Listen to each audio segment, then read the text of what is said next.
देखो बहुलक का कौन कौन से क्वेश्चन बनते हैं।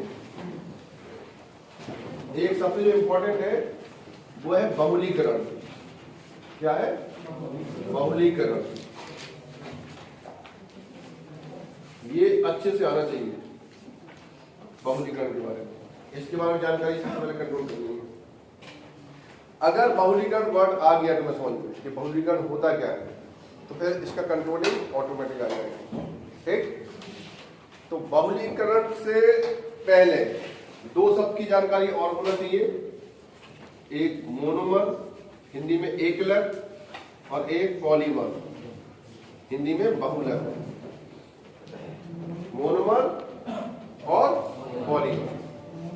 ठीक, तो मोनोमर से रिलेटेड, मोनोमर का मतलब होता है जैसे 100 पार्टिकल हैं, कितने? 100, या 100 मटेरियल कोई एक बास्केट में डाल दें। किसमें डाल दें? 100 मटेरियल, या 100 छोटे छोटे मोती को एक बास्केट में डाल दिया गिनकर। ठीक, फिर एक व्यक्ति ने क्या किया, उस पर हाथ डाला, एक मोती बाहर निकाल लिया। तो इस समय वो एक मोती लिए है, वो एक मोनोमर है। कितने मोती पड़े हैं? 100 पड़े हैं। तो हमारे पास कितने मोनोमर है? 100। टोटल कितने मोनोमर है? 100। सब अलग अलग है। फिर मान लो कि उस बाल्टी या बास्केट में कुछ ऐसा हो जाए कि सारे मोती आपस में क्या हो जाए? कनेक्ट हो जाए। ठीक, और फिर कोई व्यक्ति उसमें हाथ डाले और एक मोती पकड़े और बाहर निकाले, तो सारे मोती उसमें लगे हुए आ जाए, तो उसी को हम क्या कह देंगे? पॉलीमर। तो पॉलीमर एक बड़ी चीज है, मोनोमर उन्हीं छोटे छोटे टुकड़ों का एक पार्ट है। समझ में आ गया? पॉलीमर एक उसी की एक बड़ा रूप है और मोनोमर उसका एक पार्ट है। ये है मोनोमर और पॉलीमर का ऑब्जर्वेशन। क्लियर है? तो एक चीज और याद रखना है कि जब भी मोनोमर लिखा होगा, क्या लिखा होगा? मोनोमर, तो उसके आगे एन लगा होगा। और जब भी पॉलीमर लिखा होगा तो उसके होल एन लगा होगा, इस तरह से। तो ये कंडीशन हमेशा क्या होगी? मोनोमर, और ये कंडीशन हमेशा क्या होगी? पॉलीमर। समझ में आ रहा? ये आगे एन लगने का मतलब ये 100 बार है, और जिस 100 मोतियों का एक चेन या गुच्छा रूप है, होल एन का। जब जब ऐसा होगा तो वो पॉलीमर कंडीशन होगी, जब जब ऐसा होगा तो वो मोनोमर कंडीशन होगी। याद है? क्लियर हो गया? अब बात आएगी कि बहुलीकरण की डेफिनेशन क्या है, फिर एग्जाम्पल क्या है, ये सब डिफाइन करना। तो देखो ध्यान से, जब वो पूछे बहुलीकरण क्या है, तो बहुलीकरण में ये बोल रहा है कई सारे या कई मोनोमर। एन का मतलब बहुत सारे, तो कई मोनोमर आपस में मिलकर एक बहुलक नुमा बड़ी संरचना का निर्माण करते हैं। इस प्रक्रिया को क्या बोलते हैं? बहुलीकरण। तो सीधा पॉइंट क्या बोलेंगे? मोनोमर आपस में मिलकर बहुलकों का निर्माण करते हैं, इस प्रक्रिया को बहुलीकरण। समझ में आ गया पॉइंट? मोनोमर आपस में मिलकर पॉलीमर को निर्माण करते हैं, इस प्रोसेस को क्या बोलते हैं? बहुलीकरण। जहां तक पॉइंट क्लियर हो गया। फिर एक एग्जांपल लिया हमने, क्योंकि एग्जांपल लेना होगा। तो जैसे एग्जांपल लिया, एग्जांपल में हमने लिया CH2 डबल बॉन्ड CH2। ठीक, तो ये इसका क्या लगा दिया? N। इस समय ये इसका नाम क्या है? एथिलीन। क्या नाम है? एथिलीन। तो कोई तुमसे कहे इसका नाम एथिलीन भी लिख सकते हो, एथीन भी लिख सकते हो, लिख सकते हो ना एथीन। और ये प्रोसेस क्या कहलाएगी? बहुलीकरण। ये प्रोसेस क्या कहलाएगी? बहुलीकरण। और यहां जो बनेगा वो बहुलक रूप बनेगा, तो इसका नाम इस समय एथिलीन है, और आगे क्या लगा है? एन। तो हम कहेंगे ये एथिलीन का मोनोमर है। ये क्या है? Ethylene monomer. इसके बाद जब प्रोसेस होगा तो CH2 सिंगल बॉन्ड CH2, एक वैलेंसी यहां ड्रॉप कर दी, एक वैलेंसी यहां ड्रॉप कर दी, और इसके आगे क्या लगा दिया? Whole N. तो मोनो से कौन सी फॉर्म बन गई? पॉली। मोनो से कौन सी फॉर्म बन गई? पॉली। इस मोनो का नाम क्या है? एथिलीन। तो इस पॉली का नाम क्या होगा? पॉलीएथिलीन। मोनो का नाम क्या है? एथिलीन। तो इसका नाम क्या होगा? पॉलीएथिलीन। अगर तुम इसको एथीन कह रहे हो तो उसको क्या बोलोगे? पॉलीएथिलीन। और इस प्रोसेस को बहुलीकरण। तो पहले स्टेटमेंट, एक कंडीशन बताया गया क्या है, फिर एग्जांपल। तो पहला प्रोसेस समझ में आ रहा है। अब पॉइंट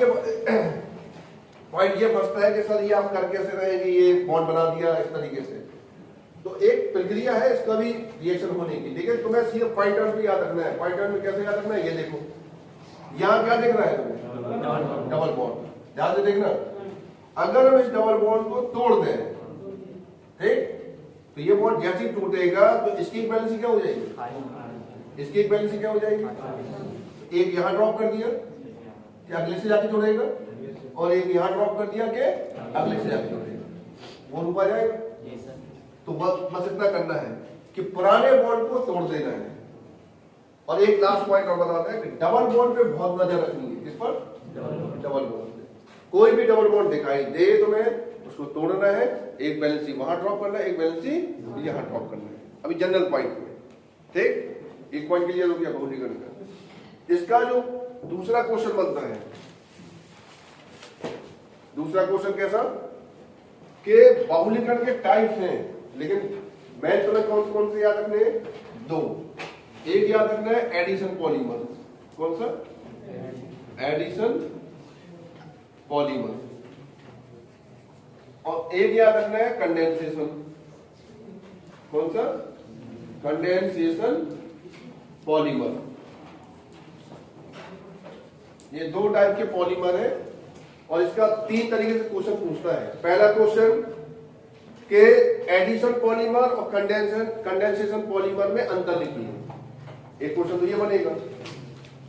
दूसरा क्वेश्चन व्यक्तिगत क्वेश्चन भी पूछ सकता है कि एडिशन पॉलीमर से आप क्या समझते हैं या कंडेंसेशन पॉलीमर से आप क्या समझते हैं।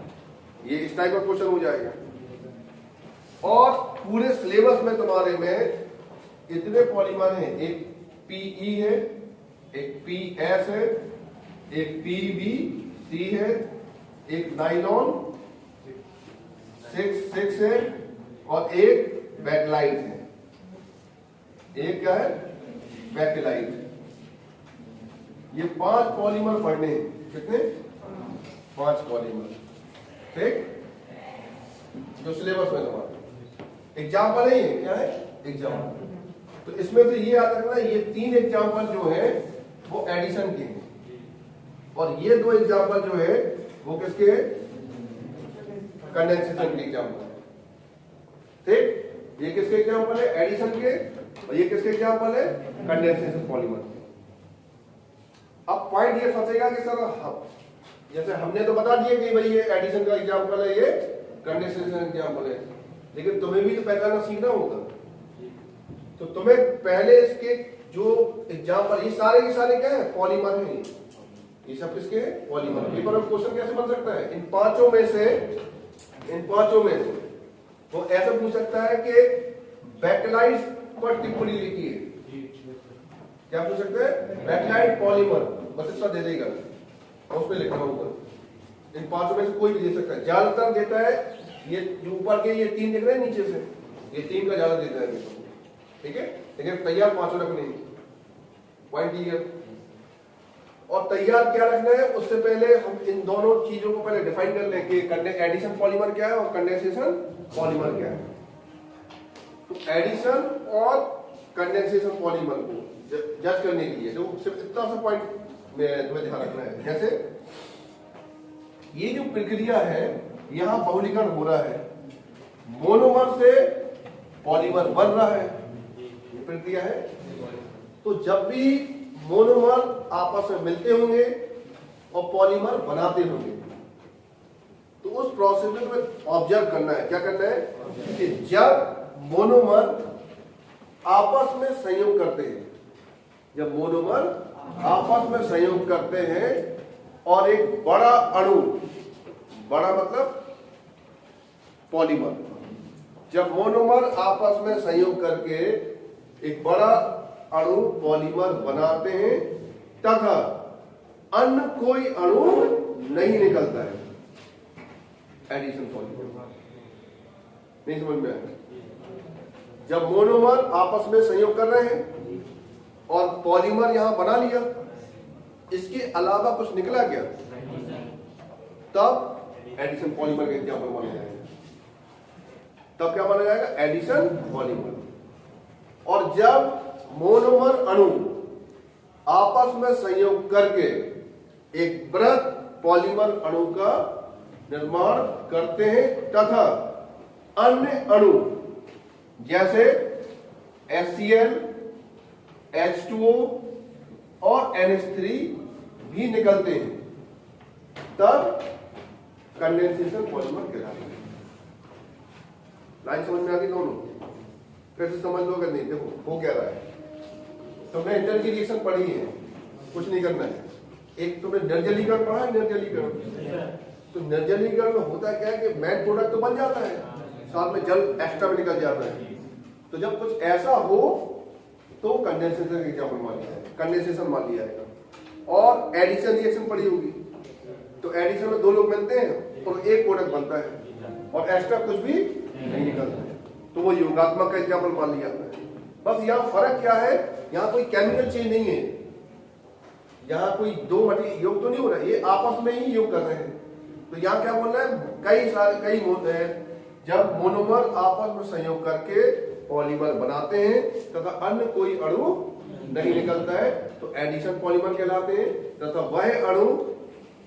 वह पॉलीमर जिसमें मोनोमर अणु आपस में संयोग करके पॉलीमर का निर्माण करते हैं तथा अन्य अणु में H2O, HCl, NH3 निकालते हैं, उन्हें कंडेंसेशन पॉलीमर कहते हैं। अन्य ये निकालेंगे तो कंडेंसेशन चला जाएगा, अन्य नहीं निकालेंगे तो एडिशन पॉलीमर बनेगा।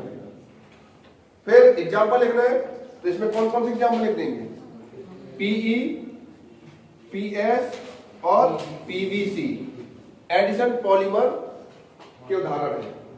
9066 और बैकेलाइट एक कंडेंसेशन पॉलीमर के उदाहरण है। तो जैसे करके लिखते नहीं है कि एडिशन पॉलीमर कौन कौन है, हम कहेंगे PE, PS, PVC। अब इनके नाम अगर याद रखना हो तो P को हटा दिया थोड़ी देर के लिए, P तो P पॉली के लिए डिफाइन हो रहा है, P के तो लिए डिफाइन हो रहा है पॉली के लिए। तो इसका नाम है एथिलीन। क्या नाम है, E को देखना सिर्फ एथिलीन, तो पूरा नाम क्या हो गया, पॉलीएथिलीन। इस S का नाम स्टाइरीन। क्या नाम है, स्टाइरीन। और इस अब BC है, क्या है, BC, इसको बोला जाता है बिनाइल क्लोराइड। क्लियर है? तो अब तुम्हें हम पूछेंगे एडिशन पॉलीमर कौन कौन से हैं, तो PE polyethylene, polystyrene, polyvinyl chloride, ये एडिशन पॉलीमर। इसका नहीं पता कर पाओगे क्योंकि इसमें ऐसे नाम है जो डिफाइंड ही नहीं हो रहे। नाइलॉन कोई कंपाउंड का नाम है ही नहीं, बैकलाइट कोई कंपाउंड का नाम नहीं है, तो इसका डिफाइंड नहीं होगा। इसका सीधा पॉइंट आउट अभी याद रखना है। यहां तक क्लियर है सबको? दो टाइप के होते हैं इसमें। ये अगर कोई अंतर पूछ लेगा, क्या पूछ ले, अंतर, तो एक अंतर तो ये हो गया, इसमें संयोग होकर एक प्रोडक्ट बनता है, अणु नहीं निकलते, इसमें संयोग करके अणु HCl, H2O, NH3 निकलते हैं। एक अंतर ये हो गया। इसमें एक अंतर ये कि इनमें मोनोमर का संयोग भर होता है। क्या होता है, संयोग है। यहाँ संयोग के साथ साथ एक अणु निर्जलीकरण के रूप में निकलता है। एक विशेषण आगे मिल जाएंगे अंदर लिखने के लिए। पहले पॉइंट आउट कितना क्लियर हो गया तुम लोगों? इसके बाद पता है क्या, इन व्यक्तिगत सारे एग्जाम्पल को तुम्हें क्या करना होगा, ये तीनों को और इन दो को अलग से पढ़ना होगा। ठीक है,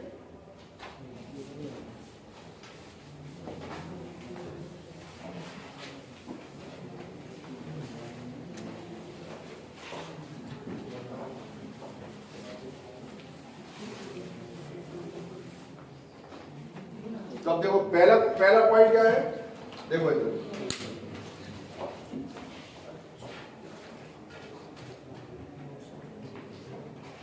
देखो पहला एग्जाम्पल है पीई, तो अभी अभी हमने बहुलीकरण में एग्जाम्पल लिखा है, तो इसका मतलब वही एग्जाम्पल है ये। तो हम देखो एक एक हेडिंग बता देना कैसे पूरा लिखना है, एक को डिटेल किए जा रहे उसे हिट करना है। पेपर में अगर पी आ जाए लिखने के लिए कि पॉली एथाइलिन बहुलक से आप क्या समझते हैं, तो लिखेंगे कितना। तो हमें इसकी रिएक्शन बार याद है, अभी क्या याद है, रिएक्शन। तो पहले हमने रिएक्शन लिख दिया, रिएक्शन की प्रोसेस भी पता है, इसका क्या कर दिया होल एन, ऊपर क्या लिख देंगे बहुलीकरण, यहां क्या लगा देंगे एन, इसका नाम लिख देंगे एथिलीन और यहां क्या लिख देंगे पॉलीथीन, इतना बन जाएगा। तो भाई यहां पर दो लाइन की भाषा भी लिखनी होगी, दो लाइन की भाषा लिखेंगे, फिर ये रिएक्शन देंगे और रिएक्शन देने के बाद अनुप्रयोग लिखेंगे। क्या लिखेंगे, अनुप्रयोग मतलब एप्लीकेशन। तो ये तुम्हें खुद पढ़ना है एप्लीकेशन। एप्लीकेशन का मतलब इससे खिलौने बनाए जाते हैं, ये इस टाइप के एप्लीकेशन, प्लास्टिक से ये सारी चीजें की जाती है। तो भाषा क्या लिखनी है ये देख लो, भाषा तुम्हें ये लिखनी है कि यहां पर जो व्यक्ति है एथिलीन, ये कौन है, मोनोमर है। तो पहली लाइन क्या आएगी कि पीई हम लिखेंगे इसका मोनोमर, क्या लिखेंगे पहली लाइन, इसका मोनोमर कौन होता है, इस रिएक्शन से देख के लिखना है। तो क्या लिखेंगे पहले, इसका मोनोमर एथिलीन होता है, नहीं आया तुमने, आ गया ना, इसका मोनोमर एथिलीन होता है। ये एथिलीन आपस में संयोग करके बहुलीकरण प्रक्रिया के द्वारा पॉलीएथिलीन का निर्माण करते हैं और फिर रिएक्शन देते हैं और अनुप्रयोग देते हैं। समझ में आ गया, इतना सा लिखना है इसमें। पॉइंट पहला क्लियर हो गया। अब एक पॉइंट और देख लो, लिंक मटेरियल एक याद हो गया ना अच्छे से, और बाकी याद नहीं करना है, बाकी जो इसी से हिट हो जाएंगे। देखो यहां ध्यान से देखना, अपने आप चीजें बदलती चली आएंगी। पहले एग्जाम्पल पी लिया हमने, थोड़ा सा नॉलेज पहले कलेक्ट कर लो, नॉलेज क्या है कि तुम्हें एथिलीन का फार्मूला याद है, जैसे ये तुम्हें याद है एथिलीन, ये सबको याद रहता है। अगर हम स्टाइलीन की बात कर रहे हैं, किसकी, तो एक एच कम करके यहां क्या लगा दें, तो ये स्टाइलीन हो गया, क्या हो गया स्टाइलीन। ठीक है, रिंग नहीं लगाना है तो हम क्या करेंगे, यहां C6H5 जोड़ देंगे, स्टाइलीन हो गया ये, पॉइंट क्लियर है। और वापस फिर से क्या बना लिया, ये एथिलीन है, स्टाइलीन का फार्मूला समझ में आ गया, क्या करना है, एक एच का क्या आना है रिंग। अब एक और रह गया हमारा BC बिनाइल क्लोराइड। तो जब स्टाइलीन बनाना था तो एक एच करके रिंग लाए हैं, और जब क्या बनाना हो बिनाइल क्लोराइड, एक एच कम के करके यहां क्या लाना है, तो ये क्या बन गया बिनाइल क्लोराइड। अब दोनों तीनों के फार्मूले याद हो गए, क्लियर है। अब देखो इसको थोड़ी देर के लिए एच को हम ऐसे लिखे दे रहे हैं, ठीक, समझाने के लिए, कोई दिक्कत तो नहीं है, समझ आ रहा है। तो अब मान लो ये ना लिखकर हम ये लिख रहे हैं PS, और सपोज PS ना लिखकर हम PVC लिख रहे हैं, ऐसा मान नहीं सकते, तीनों एक साथ एक कंडीशन में हो जाएंगे। जैसे अगर हम ये लिख रहे होंगे पहले वाला, तो पहले लाइन क्या डालेंगे, इसका मोनोमर एथिलीन होता है, फिर एथिलीन आपस में संयोग करके बहुलीकरण प्रक्रिया के द्वारा पॉलीएथिलीन का निर्माण करते हैं। ये लाइन क्लियर हो गई, रिएक्शन दे देंगे। अब मान लो ये लिख रहे हैं तो हम क्या बोलेंगे, इसका मोनोमर स्टाइलीन होता है। अब यहां एच की जगह क्या सोच रहे हैं, कौन में आ रहा है, एच की जगह क्या सोच रहे हैं, तो क्या बोलेंगे, इसका मोनोमर स्टाइलीन होता है, क्या होता है? स्टाइलीन। समझ में आ गया? पूरे लिख दें, एक साथ याद कराने की कोशिश कर रहे हैं, ध्यान देगा। तो अब मान लो पीएस लिखेंगे तो यहाँ क्या लिखेंगे, सोचेंगे हम CH2 डबल बॉन्ड CH3 तो लिखेंगे इसका मोनोमर स्टाइलीन होता है। ठीक, स्टाइलीन आपस में सहयोग करके बहुलीकरण प्रोसेस द्वारा पॉलीस्टाइलीन का निर्माण करते हैं। ठीक, और जब पीवीसी लिखेंगे तो इसका मोनोमर विनाइल क्लोराइड होता है। ये विनाइल क्लोराइड आपस में संयोग करके बहुलीकरण प्रक्रिया के द्वारा पीवीसी या पॉलीविनाइल क्लोराइड का निर्माण करता है। तो एक पॉइंट पे तीनों हिट हो गए। और ये तीनों किसके एग्जाम्पल है? एडिशन के। तो अब मान लो पेपर में 5 नंबर में आया एडिशन पॉलीमर। कितने नंबर में? 5 नंबर में। ठीक, तो पहला क्या करेंगे हम कि एडिशन पॉलीमर क्या है, तो हम लिखेंगे जब मोनोमर आपस में संयोग करके एक वृहत अणु पॉलीमर का निर्माण करते हैं और अन्य अणु नहीं निकालते हैं, तब उसे एडिशन पॉलीमर कहा